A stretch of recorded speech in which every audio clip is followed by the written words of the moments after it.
America అధ్యక్షుడు Trump U turn తీసుకున్నారు. Bharat Pak cease fire పై ఎట్టకేలకు అసలు నిజం ఒప్పుకున్నారు. కేవలం 24 గంటల్లో ట్రంప్ మాటెందుకు మార్చారు?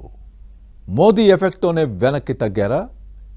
అసలు ఇండియా పాక్తో అమెరికా అధ్యక్షుడు డబుల్ గేమ్ ఎందుకు ఆడుతున్నారు?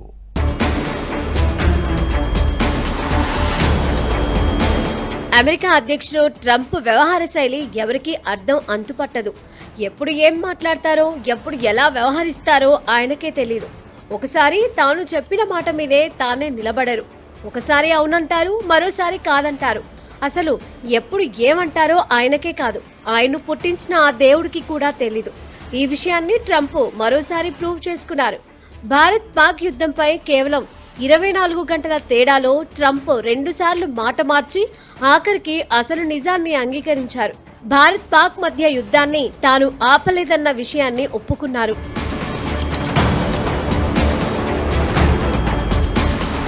ఆపరేషన్ సింధూర్ సమయంలో తానే జోక్యం చేసుకుని ఇండియా పాక్ మధ్య యుద్ధాన్ని ఆపనంటూ ట్రంప్ పదే పదే డబ్బా కొట్టుకున్నారు. అయితే ట్రంప్ ప్రకటనను భారత్ పలుమార్లు ఖండించింది. ఈ క్రమంలోనే పాక్ తో సీజ్ ఫైర్ ఒప్పందంలో అమెరికా ప్రమేయమేదే లేదని ప్రధాని మరోసారి తేల్చి చెప్పారు. G7 సదస్సు సందర్భంగా ఇదే విషయాన్ని తాను స్వయంగా ట్రంప్నకే ఫోన్లో చెప్పానని మోదీ తెలిపారు. తమ వ్యవహారాలలో ఇతరుల జోక్యాన్ని భారత్ ఎన్నటికీ అంగీకరించబోదని స్పష్టం చేశారన్నారు. అయితే మోదీతో ఫోన్లో చర్చల అనంతరం కూడా ట్రంప్ తొలుత పాత పాటే పాడారు.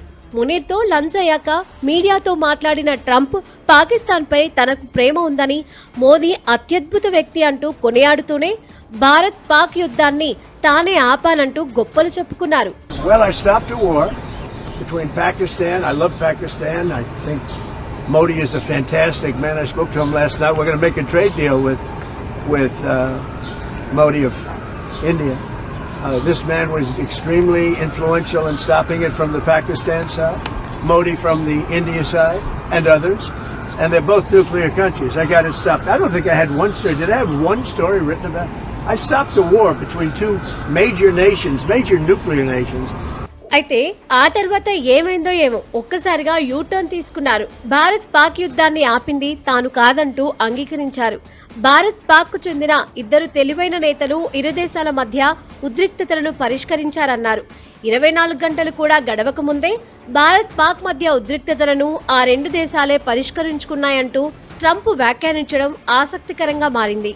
I'm so happy. There was a deal that 2 smart people, plus, they have people on their staff too, but 2 smart people, 2 very smart people decided not to keep going with that war. That could have been a nuclear war. Those are 2 nuclear powers. Big ones. Big nuclear powers. And they decided not. So I was honored to meet him today. అయితే Trump ఎట్టకేలకు నిజాన్ని అంగీకరించడానికి మోదీ ఇచ్చిన జలక్కే కారణమన్న విశ్లేషణలు వినిపిస్తున్నాయి. నిజానికి G7 సదస్సు సందర్భంగా మోదీతో ట్రంప్ చర్చలు జరిపే అవకాశం ఉంది. అయితే ఇరాన్ ఇజ్రాయెల్ ఉద్రిక్తతల నేపథ్యంలో మోదీ కెనడాలో అడుగు పెట్టడానికి ముందే ట్రంప్ అమెరికాకు వెళ్లిపోయారు. ఆ తర్వాత మోదీతో ఫోన్లో మాట్లాడిన ట్రంప్ మోదీని కెనడా నుంచి అమెరికా రావాలని ట్రంప్ కోరారు. కానీ ముందే నిర్ణయించిన కార్యక్రమాలు ఉన్నాయంటూ ట్రంప్ ఆహ్వానాన్ని భారత ప్రధాని సున్నితంగా తిరస్కరించారు. ఇలా ట్రంప్ ఆహ్వానాన్ని కాదనడం ద్వారా పాకిస్తాన్కు ప్రాధాన్యం ఇచ్చినప్పుడు ట్రంప్ ఆహ్వానాన్ని మన్నించలేమని చెప్పకనే చెప్పారు. అమెరికాతో స్నేహ సంబంధాలను కోరుకుంటూనే భారత్కు సంబంధించిన విషయాల పట్ల ఎంత కఠినంగా వ్యవహరిస్తామో అన్న విషయాన్ని కూడా మోదీ చాలా స్పష్టంగా తెలిసేలా వ్యవహరించారు. దీంతో ఎప్పటిలాగానే భారత్ పాక్ యుద్ధాన్ని తానే ఆపానంటూ ట్రంప్ గొప్పలు చెప్పినప్పటికీ మళ్లీ యూటర్న్ తీసుకోక తప్పలేదన్న విశ్లేషణలు వినిపిస్తున్నాయి. అంతేకాదు క్వాడ్ సదస్సు కోసం ఈ ఏడాది చివర్లో ఇండియాకు రావాలన్న మోదీ ఆహ్వానాన్ని సైతం ట్రంప్ అంగీకరించారు.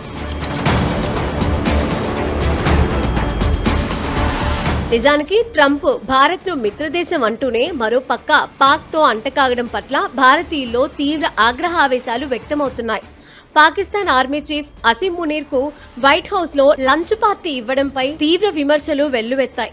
భారత్ నా మిత్రదేశం, మోదీ నా ఫ్రెండ్ అన్న ట్రంప్ ఇప్పుడు పాకిస్తాన్ కు ప్రాధాన్యం ఇవ్వడాన్ని సగటు భారతీయుడు జీర్ణించుకోలేకపోతున్నాడు. అయితే భారత్ తో దోస్తీ బలోపేతం అవుతున్నప్పటికీ ట్రంప్నకు తన దేశ ప్రయోజనాలు ముఖ్యం.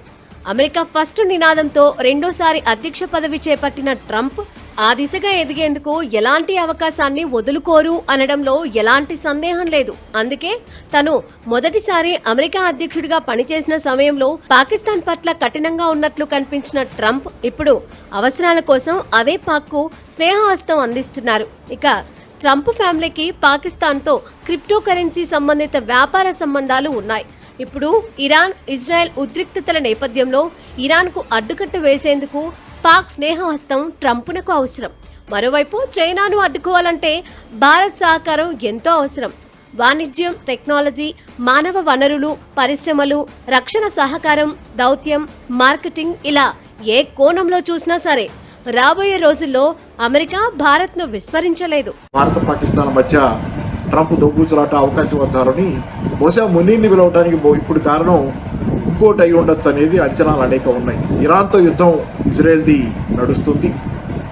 ఆ యుద్ధ క్రమంలో ఇరాన్కి పాకిస్తాన్ మద్దతు పరోక్షంగానైనా ఇప్పుడు కొంత వాళ్ళు మొదట మేము పూర్తిగా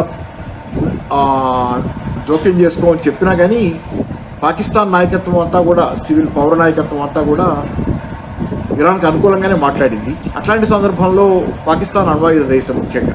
కాబట్టి ఇరాన్ని ఒంటరి చేసే ప్రయత్నం, ఇజ్రాయెల్ అమెరికాలు కలిసి ఇరాన్ని ఒంటరి చేసే ప్రయత్నం చేస్తున్నాయి. కాబట్టి పాకిస్తాన్ మద్దతు ఇరాన్కి లేకుండా చేసేందుకు మునీర్తో మాట్లాడాల్సిన అవసరాన్ని ఏమైనా ట్రంప్ ఫీల్ అయ్యాడా? ప్రపంచంలో పెద్దన్నగా పెత్తనం చేయాలన్నదే టార్గెట్ గా ముందుకు వెళ్లే ట్రంప్ అటు భారత్ ఇటు పాక్ తో ఏకకాలంగా సంబంధాలను నేర్పుతూ డబుల్ గేమ్ ఆడుతున్నారనడంలో ఎలాంటి సందేహం లేదు.